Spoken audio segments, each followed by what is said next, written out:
Hello everyone, it's Sandy here. In today's tutorial we're using this beautiful linen, almost like a voile but not quite, and it's really flowy and beautiful. It's from a company called Sandersons. I'm sure you probably all know about Sandersons. It's quite an expensive fabric. The customer doesn't want any lining, she just wants the fabric to sort of flow and sit behind an already pair of curtains that she has up. So we're going to be just giving it all our lovely hand sewing techniques on it, and we're going to pinch pleat it too. Just look at the way this fabric is flowing as I'm pulling it out on the roll. Oh, it looks stunning, doesn't it? It will crease though, so it's going to need a lot of ironing, but you know, that's linen, isn't it? That's the look.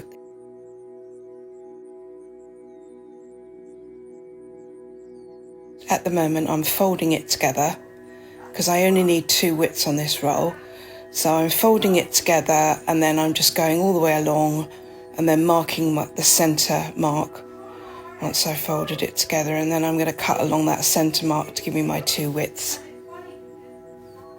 So I'm just going to give it a final measure so I can check my measurements before I cut it, because it would be awful if I cut it and there wasn't enough on each width, but there obviously is plenty.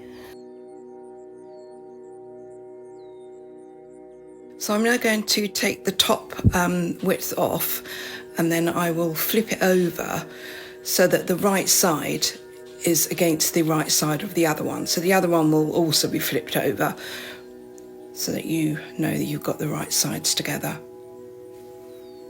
So I'm going to get the fabric on the bench with the 2 seams together, and I'll pin them in place just at the very top, and then I'm going to start sewing that seam. Now on this particular curtain, I've laid the sides, obviously the salvages together, and I'm going to use the edge of the salvage against my foot as a guide, so that I'm going to keep my foot straight along this edge of the salvage here, and that will keep me nice and straight.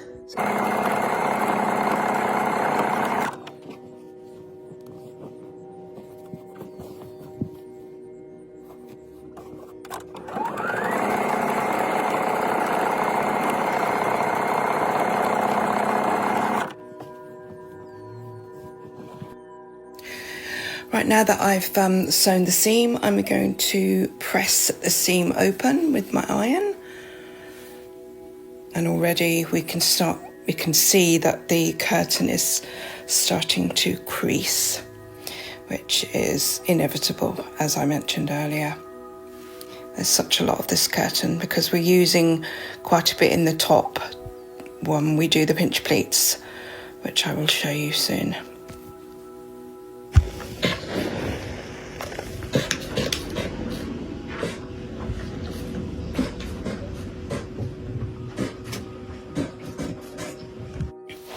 So I've now turned the curtain around so that I've got the bottom of the curtain along my bench. So the seam is in the middle, and then I've got the 2 widths. So I'm now going to concentrate on doing the actual hem. As usual, I'm going to be folding up the 6 inches or 15 centimetres for the hem. I shall just go along and eyeball it for now, and then go along with my tape measure and check.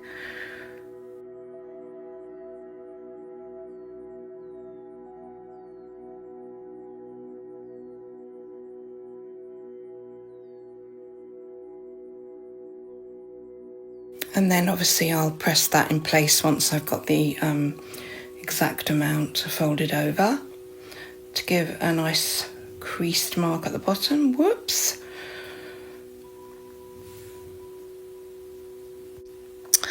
And then I will pull back the fabric and then place the edge of the curtain up to the crease mark so that I can form my double 15 centimetre hem. So now that that's all pressed, I will fold it over and there is our lovely hem, which I will now pin in place, ready to do my hand sewing.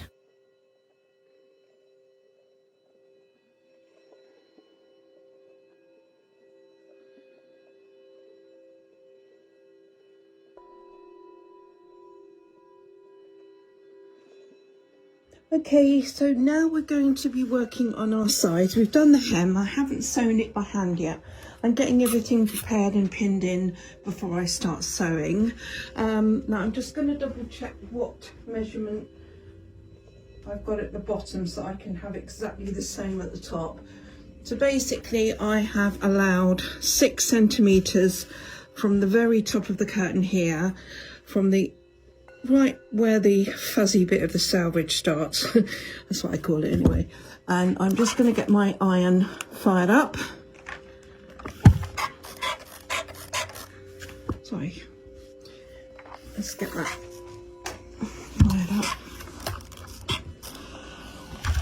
So I'm just going to finger press that for a minute.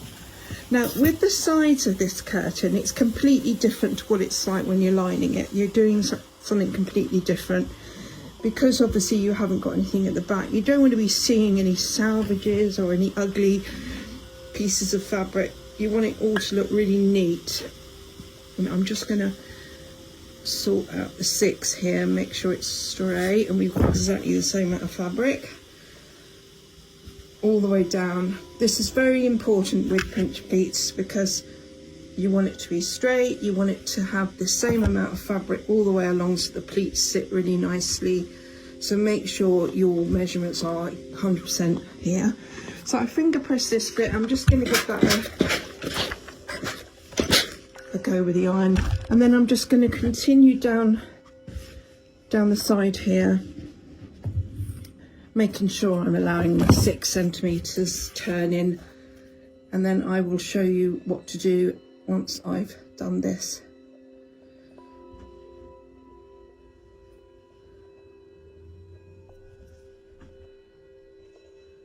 Seems to have gone out a bit there. Oh, there we go, we're back on track. I have to make sure it's accurate, guys. Also, when you've got one of these steel rules, they're really handy for finger pressing and keeping your work lovely and clean. When you're doing cream fabrics and things that are very light, I would advise you to wash your hands regularly when you're working on it because it keeps it all lovely and clean. Last thing you want is to go to hang a pair of curtains and find that you've got a nasty splodge on the fabric and your client's saying, oh, where's that come from? And then you've got to do it all again.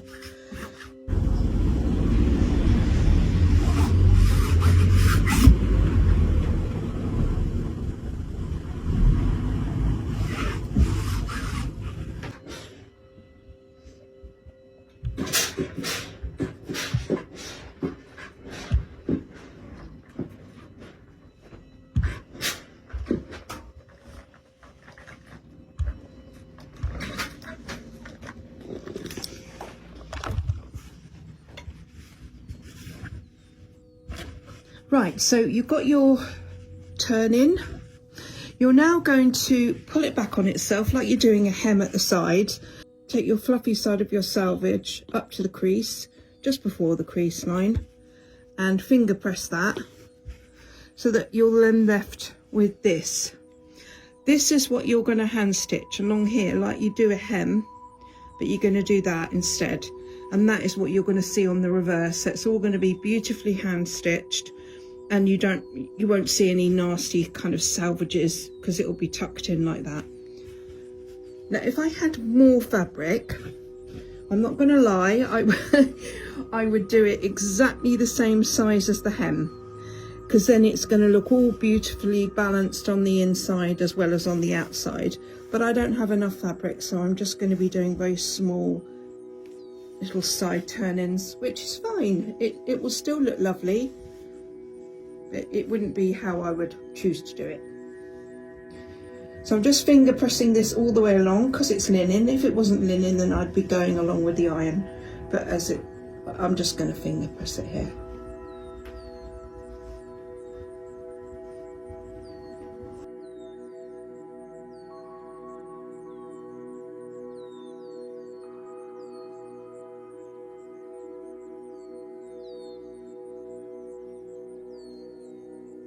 Okay, I'm going to show you what I'm doing at the bottom here.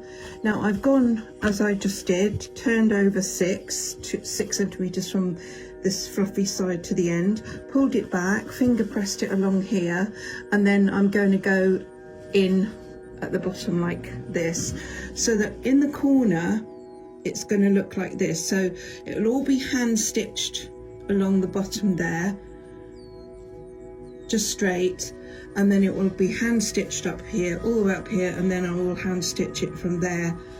That's my hem, and I'll hand stitch it all along here, and just carry on until I get to the other end, and then the other side is going to be done exactly the same. So I'm going to start hand stitching this, and it does look really neat, guys. You could also do it this way. You could do it so that you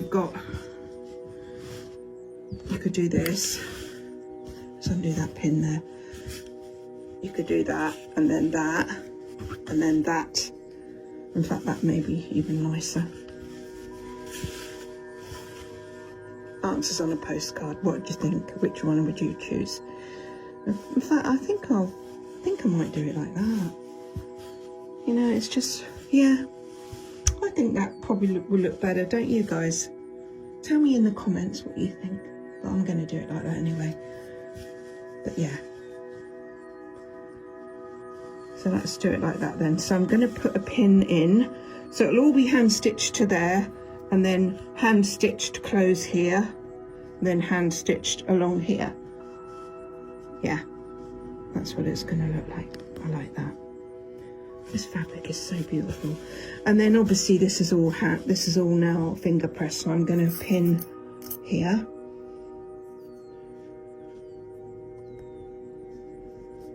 I'm just going to put another pin in this bit here to keep this from moving. Not that it will move too much, but just want to keep it nice and flattened in place. Right, so then let's move this forward so you can see. Pull it back on itself, get it nice and flat.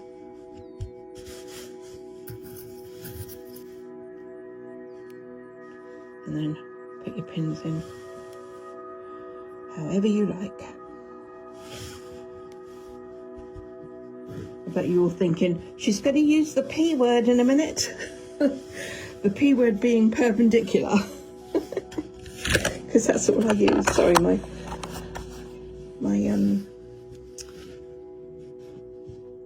iPad holder, because I use an iPad to film this. That's the easiest way to do it for me. I know a lot of people use cameras and all, you know, fancy stuff, but I don't think you need it, guys. I don't think you know, I mean, unless you want to do something like mega kind of arty, you know. I'm just showing you how to make curtains and blinds after all, you know. As long as you can see what I'm doing and hear what I'm saying, that's the main thing, isn't it? And I've turned my music down or off, whatever you prefer. And some people don't like the music. They find it a bit too overpowering, which is fine. I have no problem with that. I was just trying to give you something nice to listen to, or give you a nice ambience. But it's funny what some people have been saying about the music. Oh, turn it down. And be getting really annoyed with me. I'm like, oh, sorry. I'll try. I can't change it once it's done though. Once a video is done, I can add things, but I can't take them away. So they're kind of stuck like that for now. So if you don't like a certain video and you'd rather I just made it again, let me know. Because I don't mind doing that. It's absolutely fine. I have no problem. So again, I'm doing it with you in front of me so you can see more than I can. Okay. So if I make any mistakes, let me know. Right. No, it's fine. I'm getting used to putting the iPad right in front of me here now. So once I've done this side, I'm then going to do the other one, and then I will do the finished drop. Because this curtain will not take long because it's not lined. I mean, obviously it's going to be all hand stitched, which I will do. but it's because it's not lined, it's gonna be a lot less time. Right, okay, let's get the other side round and we will do exactly the same the other side. Right, so we're now on the second one. Making sure we've got our 6 centimetres. Exactly the same as the other side.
I'm going to position the tape measure 240 from here.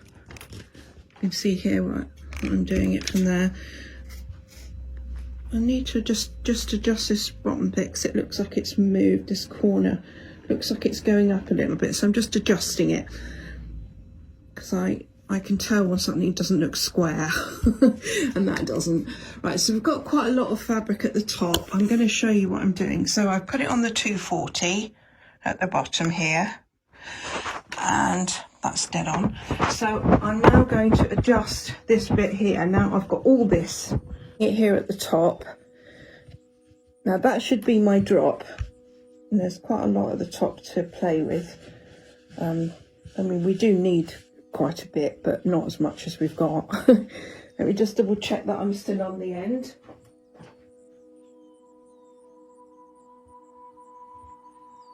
Right, so we're still 240.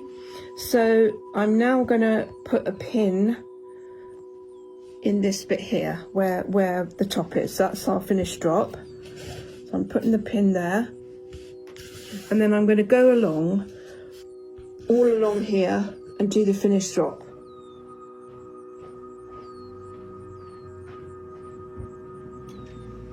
To move my tape measure across about 8 inches and then do the next bit. Okay, so that is nice and straight there. So if I finger press that, and then I will get a pin and stick that here, so that we know that's the finished drop there, and then I'll go to the neck, go across again.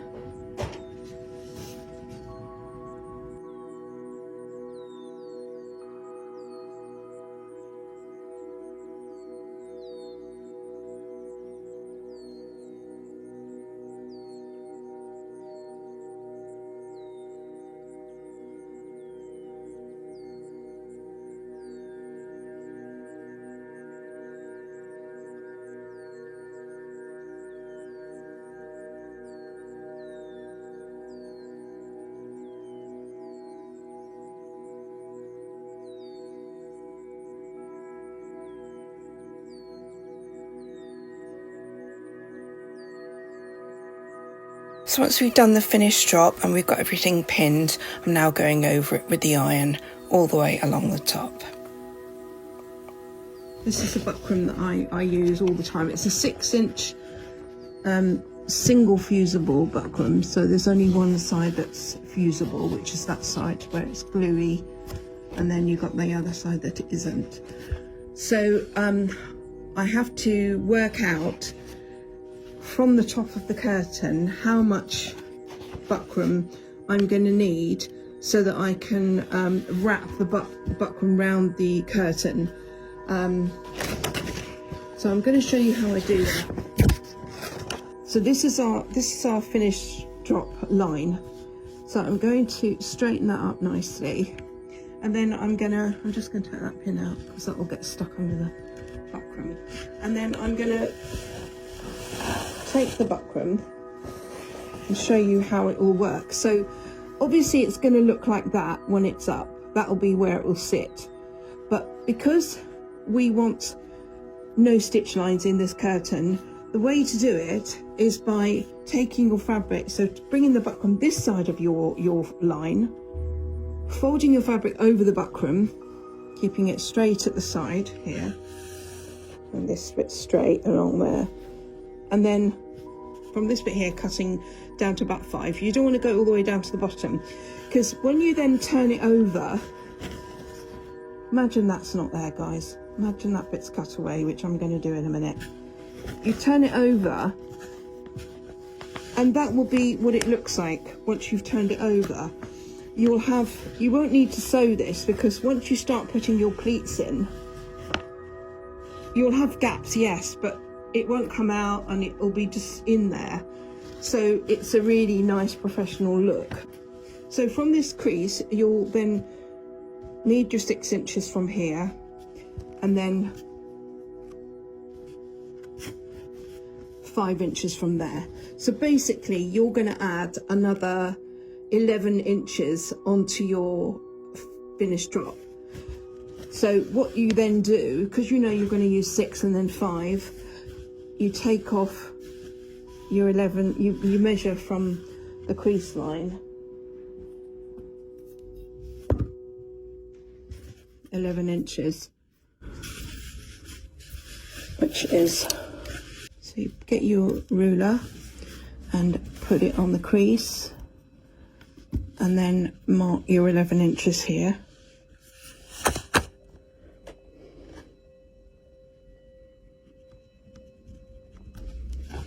And then all the way along, so then you put your tape measure on the crease again, mark out the 11. So go all the way along from the crease mark, marking 11, and then when you've got all these 11 marks, join them together with your pencil or your invisible marker, and then you'll cut all this away. So all this fabric here from the line that you've made. So what you'll then do is you'll position your buckram here, fold it over, iron it so that it sticks to it because it's fusible, and then fold it over again. But once we've cut all this off, I'll show you how to do it. Okay, lovelies, we are now ready to put the buckram in. I have taken off the excess,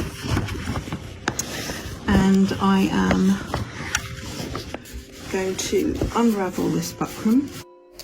So I've laid the buckram onto the work, made sure the line is lovely and straight, and I'm folding over the piece that will sit under the buckram, which is the 5-inch piece that we had.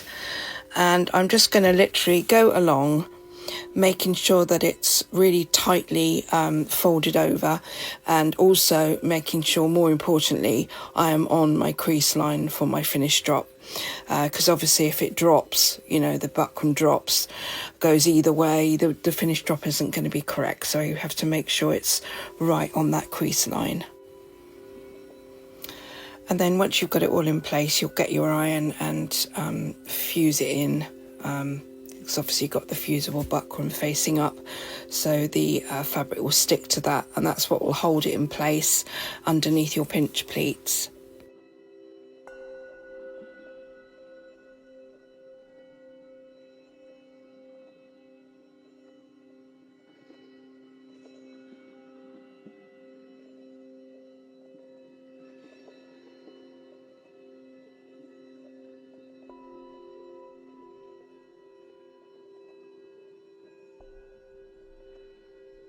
Right, so now that I've gone all the way along with my iron, I've got it really nice and flat and the sides are in really nicely. That will be all hand done at the side there once we've finished. So I'm now going to go round to the middle of the actual curtain and flip the actual curtain over. So that's now going to be the back of the pinch pleats.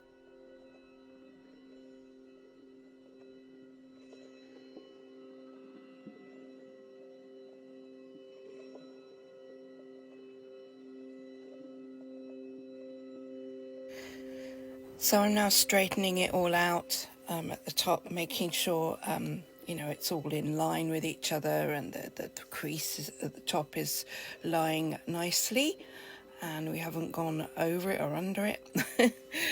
But yeah, it's looking really nice. And then make sure our sides are all tucked in nicely and aligned properly. Take that pin out because that's going to be hidden underneath, so we don't need it. And then I will obviously pin that back in place again once I've got it nice and straight. And then I will start doing a little bit of hand sewing at the sides there.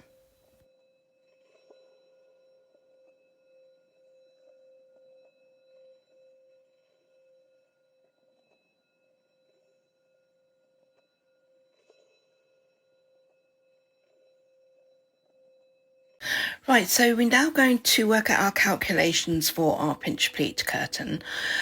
We know there's two widths, and every time we make a width of curtaining or drapery, as the lovely Americans would say, we usually use either 4 or 5 pleats, depending on how big our pleats are.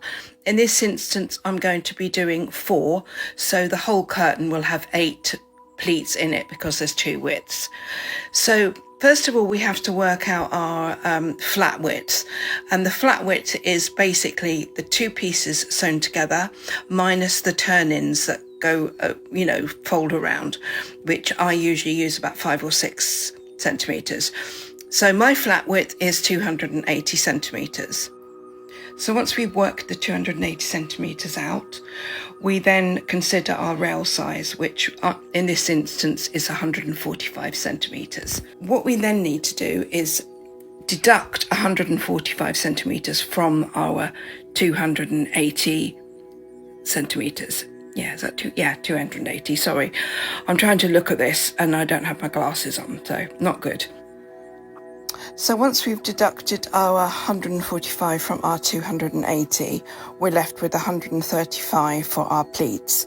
So what we then do is divide the 135 into 8, because obviously that's how many pleats we're having, and that will give us the size of our pleat. So after dividing the 8 into 135, we are left with 16.8 for our pleats. Now obviously 18 centimeters is the ideal size, but 16.8 will be absolutely fine and will still look lovely. So we make a note of the 16.8 for each of our pleats. So now that we've done our pleats, we're going to concentrate on the rail size. The rail size being 145, we have to first of all deduct our returns of 8 centimeters each, which is 16 centimeters off the 145. And then we know that we will only need 7 spaces, because in total we need always one more than the pleat, which is 9. But because we've taken 2 returns off, we only then need 7 spaces. So we take off our returns of our 145, leaving us with 129. So with our 129, we're now going to divide that by 7, and that gives us a space of 18.4. It is a bit larger than I'd like, but it's the way it is. It's what I'm left with. It's what fabric I've got. So we have to work with what we've got. So 18.4 will become our space. So once we've got everything sort of pinned in and we've sewn the sides down, we have to sew the sides all the way down and round the corner by about 9 centimeters so that we go past our returns. So I'm now folding it in half so that I can sort of get the finished width and start doing my pleats. So I'm going to be sort of pinning at the top there to get my pleats. I'm going to mark out the returns which are 8 centimeters, and our pleats, and then our spaces, and I will go along and do a pin at the top and a pin at the bottom, so that will correspond with you know, each width with each pleat sort of thing. So you'll have one pleat one side and the other pleat the other width. So that's why I do it sort of in half, because it just seems easier. So I'm just marking out my returns there, and then I shall just go along marking out the first of all, obviously the pleat after the space. You always have a pleat and then a space, pleat, space. So the return acts as a space, and then we do the pleat, and then we go all the way along and then start putting them together to make our pleats. Peel back the fabric and get it nice and flat so I can start marrying my pins together and forming my pleats. So obviously I'm doing my first one, the return is right next to it there, which is the 8 centimeters long there. So my stitch line will be from the pin to the bottom of the buckram, where I've got that little pin in, the little red pin, which keeps that pleat together. So I'm now going to go along and do all of them like that. As I go along, if I hit a pin that's in amongst the pleat, I will definitely have to take that out, because obviously you don't want to be stabbing yourself when you're sort of making your pleat, so be very careful. Only leave the pins where the spaces are going to be, if you can help it. So yeah, take them out as you go along. I think I'm going to need to take one of those out.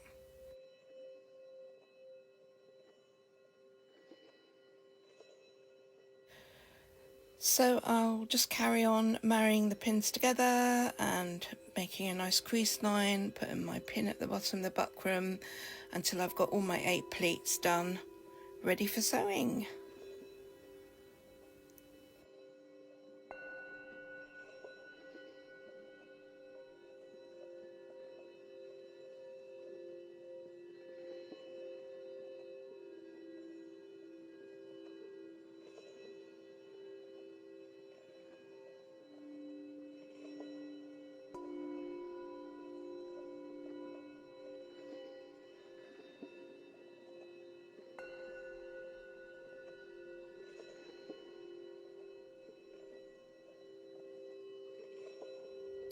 Okay, so I'm going to show you how to do one of the pleats. So what we do is we'll marry the 2 pins together with our pleat. So we folded it in half, marry the 2 pins together, and then we put a pin here just under the buckram.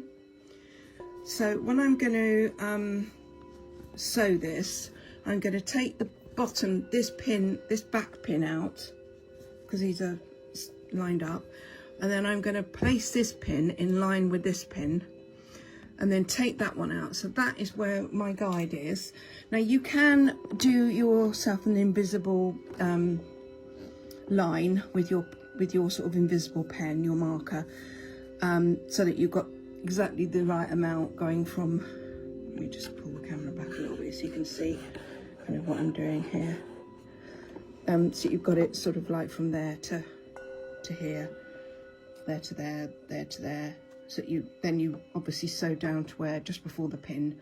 So you put our work in and line up the needle with the pin just above the pin, and then put our presser foot down, and then we're going to just go. So we've got put our needle into our work as well, and then we take the pin out. Now you'll have your line showing, but I know sort of where I'm going here. So you press the forward button, stop, press the back button, right to the very top, stop, and then we press the forward button again, and we go on our line that we made, or just before the pin, stop, back, 1, 2, 3, and then cut, or pull it out if you don't have a cutter on your machine. Press the foot up, out, and that is your work. So you take your pin out, cut all your threads here and here, and then fold in your pleat so that it's even spaces from the middle. flatten it either side and then fold it in half. You have to fiddle with it a bit to get it exactly perfect. So we're now going to put our stitch in here. So we put our work under the machine, excuse my arm, just past the buckram, put the footer down,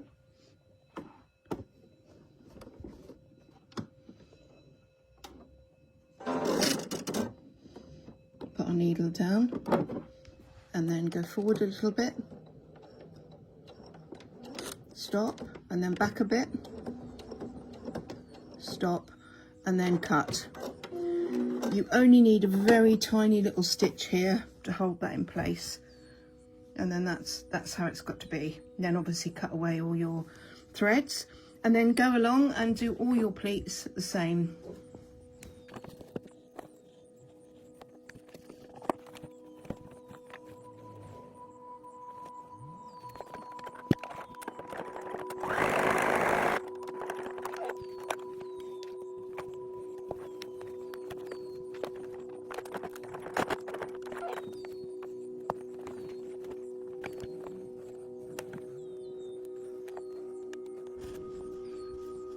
So I'm going to put the hooks in,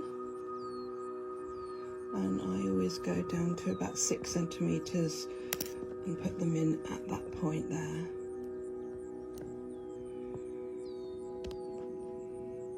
If you need any help, stick your ruler in and pull up, because they're quite tough to get in sometimes.